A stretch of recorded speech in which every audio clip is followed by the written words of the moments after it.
fifth grade. So today we're going to be working on lesson 2, and for this lesson you are just going to need your place value chart and your math notebook. So please make sure you have both of these things out. And what we're first going to start with is this problem right here, 367 times 10 equals what? So to do this problem, we are going to need our place value chart. So please make sure that you have this problem written somewhere up in this tiny white space up here. And then you can also copy down this number sentence when we're finished into your math notebooks. So we are not drawing our own place value charts today. We are only using this place value chart right here. So please make sure you're using this. To first solve this problem, we are going to take this number, 367, and put it in our place value chart. So what this means is that I am going to make sure that all these digits are in their correct place values. I'm going to start with my smallest place value, which is the 7, and this 7 is in the ones place. This 6 is going to be in my tens place, and this 3 right here is in my hundreds place. So I have 3 hundreds, 6 tens, and 7 ones. Since I am multiplying by 10, that means I want to make this number 10 times larger, which means that each place value is going to be 10 times larger, and that I need to shift to the left because I want place values that are 10 times greater. I know that my thousands is 10 times greater than my hundreds, so that is the direction that I should be moving. So all of my place values should be moving to the left. And then what I do is I take this 300s and I multiply it by 10. I'm only moving over one space because there's only one 0 here. It's kind of like a nice little hint for us. So if I take 300s and I multiply it by 10, that becomes 3,000s. If I take 6 tens and I multiply it by 10, that becomes 600s. And if I take 7 ones and I multiply it by 10, I get 7 tens. Now in this little space right here, I make sure I put my decimal, but then I am missing something. I have all my digits right here. I have my decimal place right here, but I can definitely tell that I am missing something right here. I don't want any empty spaces between my digits and the decimal place. So I'm going to fill this in with a 0.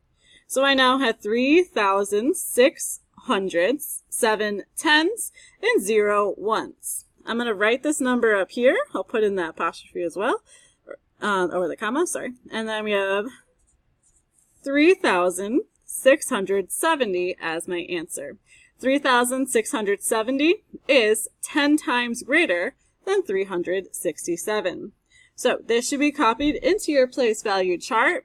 And then if you would like, go ahead and write this number sentence in your homework book so you have it, or in your math notebook so you have it to take a look back on.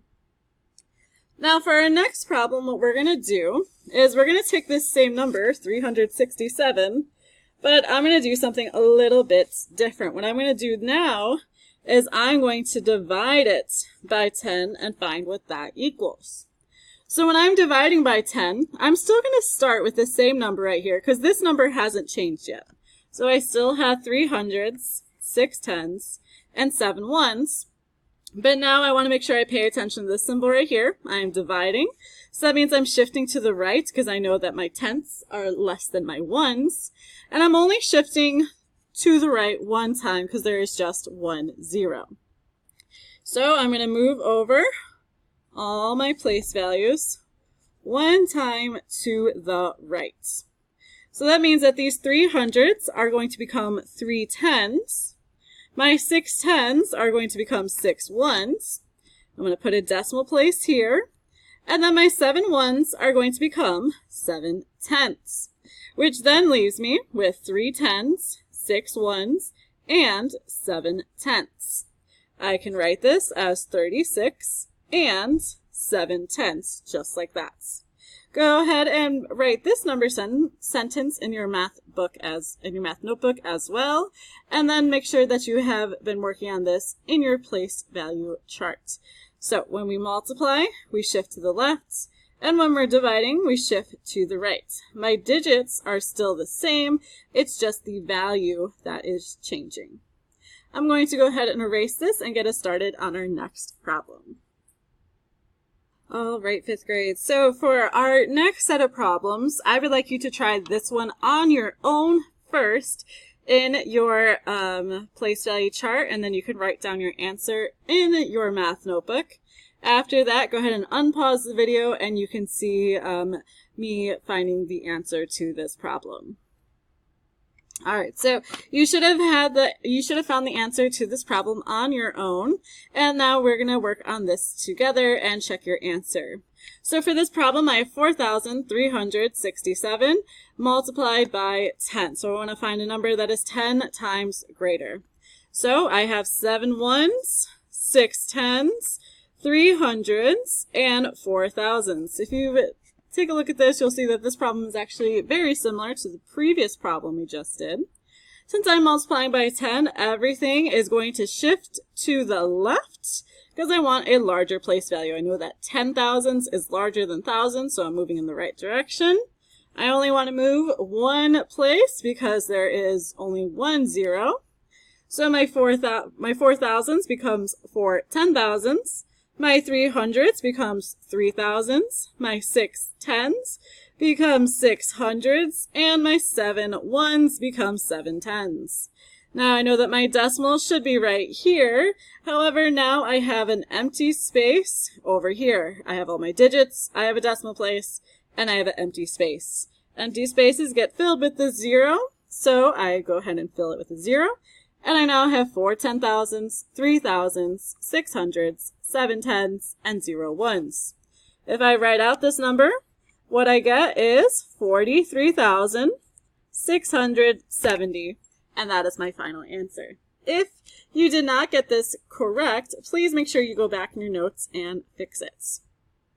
Now for our next problem that I would like you to try on your own, I would like you to try... Fifth grade, what I would like you to try is 4,367 divided by 10. So I want you to pause the video right now, solve for this problem, get your answer, make sure it's also in the place value chart, and then you can unpause the video and check your answers along with me. All right, so you should have your answer for this problem. For this one, again, I am going to put my digits in the same place values because it's the same number. I'm just dividing it by 10 now. Remember, when I divide, I shift everything to the right. And since I'm only dividing by 10, I'm only moving it one time. So my 7 ones will become 7 tenths. My 6 tens will become 6 ones. My 3 hundredths will become 3 tens. And my 4 thousands will become 4 hundredths. Don't forget that I have a decimal place right here. And then what I now have is 4 hundredths, 3 tens, 6 ones, and 7 tenths. I can then write this as 436 and 7 tenths, just like so. If you got this problem correct, awesome job. If not, please make sure you go back into your notes and check fix your answer. And then if you ever have any questions, please make sure you're asking me for help. I'm going to erase these problems and I'm going to give you a new set of problems. Okay, we have a new problem now, and this is going to be a little bit different because the last couple of problems we just had whole numbers. But now we have a number that has a decimal in it. So it's just pretty much like our other problems. I'm going to first write this number in my place value chart, and you should as well. So I have 6 tenths. I have 5 ones. I have 1 10, and I have 2 hundredths. So right now I have the number 215 and 6 tenths. Now, this time I am multiplying by 100. Since I'm multiplying, I'm still shifting my number to the left. The only difference right now is that I'm going to be shifting it 2 times because there are 2 zeros right here. So, for example, if I were to shift my hundreds place 2 times over, I would go through the thousands and over to the 10,000s. My tens are going to move through the hundreds and over to the thousands. If you're confused by this, you can also just use your finger to count over. So if I'm starting with 2 hundreds, I can count over 2 spaces. So I can count over 1, 2, so I know I should be in the 10,000s. For my tens, I count over 1, 2, and that puts me in the thousands. For my ones, I can count over 1, 2, and that puts me in the hundreds. Or you could just use the arrows. So we're going to do that with all of our place values. Remember, your numbers should all be lining up in the same row. And then my 200s are going to become 2 10,000s. My 110 is going to become 1,000. My 5 ones will become 500s. And my 6 tenths will become 6 tens. I know I should have a decimal place right here, and now I have an empty space between my digits and my decimal, so I have to add a 0. I now have 2 10,000s, 1,000s, 500s, 6 tens, and 0 ones, which gives me a final answer, 21,560. So make sure you have this in your notes, and then we're going to try another problem after this. What we're going to try now is we are going to try 215 and 6 tenths divided by 10. This problem again is very similar to the one we just did. I'm going to have 200s, 110, 5 ones, and 6 tenths. You should be following along with me on your place value chart. And we should be dividing by 100s. So since I'm dividing by 100, remember I'm shifting everything to the to the right 2 times. So my 6 tenths will move over 2 times to the right. So I move over 1, 2. My 5 ones will move over 2 times. My 110 and my 200s. Remember, everything should be ending up in the same row. So my 200s is going to become 2 ones. My 110 is going to become 1 tenth. My 5 ones is going to become 5 hundredths. And my 6 tenths is going to become 6 thousandths. I should have a decimal right here. There are no empty spaces in between my decimal points and my digits. So this is my final answer, 2 ones and 1 tenth, 5 hundredths, 6 thousandths. Or I could also say it's 2 and 156 thousandths. Please make sure you have these written in your notes and you're following along with me. And then I'm going to get your next problem set up. All right, 5th grade. So these problems, you're going to be working on these by yourself. So please make sure that you are pausing the video after I'm done explaining this. You're going to be multiplying 3 and 7 tenths times 100s. And then you're going to be finding the answer for 3 and 7 tenths divided by 100. Go ahead and look in your notes if you need to kind of find the pattern for solving these. And then you can unpause the video after you found your answer for both of these problems. All right, 5th grade, so you should have the answer for both of these problems. Please don't continue on unless you have the answer already on your own. So I'm going to start with 3 and 7 tenths. So I have 3 ones and 7 tenths. So I'll write that as so on my place value chart. Since I'm multiplying by 100, I'm moving my place values over. Moving my digits over to place values because there are 2 zeros. And when I multiply, I shift to the left. So my 3 ones are becoming 3 hundredths and my 7 tenths are becoming 7 tens. I know my decimal place goes here, but I have an empty place value, so I need to fill it with a 0 because I never want my digits and my decimal to have empty spaces. So 3 and 7 tenths multiplied by 100 becomes 370. If you have this correct, awesome job.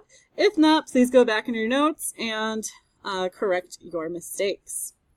Next, I have 3 and 7 tenths divided by 100. So if I'm dividing by 100, I'm moving everything over to the right 2 spaces. So I will show that with my arrows like so. My 7 tenths will become 7 thousandths, and my 3 ones are going to become 3 hundredths. I know my decimal should go here, and I now have a decimal, an empty space, and the rest of my digits. I need to fill in this empty space with a 0, so I will do that.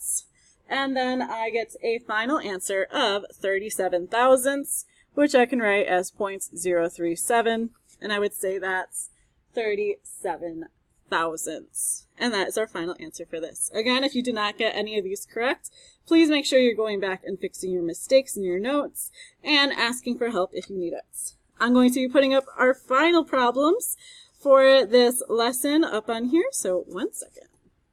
All right, 5th grade. So we only have 2 problems left for this lesson. For this problem right here, I have 482 thousandths. So I need to write this number in my place value chart, and you should as well. I have 4 tenths, 8 hundredths, 2 thousandths, and I can put a decimal place right here. Since I am multiplying by 1,000, I know that I'm shifting to the left and that I need to shift over 3 spots because there are 3 zeros right here. When you go to move on to your problem set, if you need to, underline the amount of zeros that you have to remind yourself how many times you should be shifting over. So my 4 tenths, I'm going to move it over 3 times. So I move over 1, 2, and 3. Remember, I can also count those place values, so if I'm starting at the tenths, I move over 1, 2, 3, so I should be ending up in the hundredths. For my 8 hundredths, I will also move over 3 times, and for my 2 thousandths, the same thing. So my 4 tenths became 4 hundredths, my 8 hundredths became 8 tens, and my 2 thousandths became 2 ones. My decimal place goes here, but I have no empty spots to fill in. So my final answer is 482. Now, you should have this written in your notes. You could have this number sentence written in your notes as well. And then I'm going to give you a problem to solve. Once you have this solved, you will then move on to the problem set. So I'll erase this part right here. And what you're going to be solving is 482 divided by 1,000. Now, if you pay close attention to your place value chart, you may actually be able to find the answer fairly quickly. So go ahead and solve this problem on your own. So pause the video, solve the problem, and then come back together with me. All right, so 5th grade, if you have this problem, 482 divided by 1,000, you may have actually already seen the answer on your place value chart, because all I'm doing is moving everything back over 3 times. So my 2 ones will become 2 thousandths. My 8 tens is going to become 8 hundredths. And my 4 hundredths is going to become 4 tenths. My decimal place goes here. And I am again left with 482 thousandths. So you may have seen the pattern between both of these problems, which is great.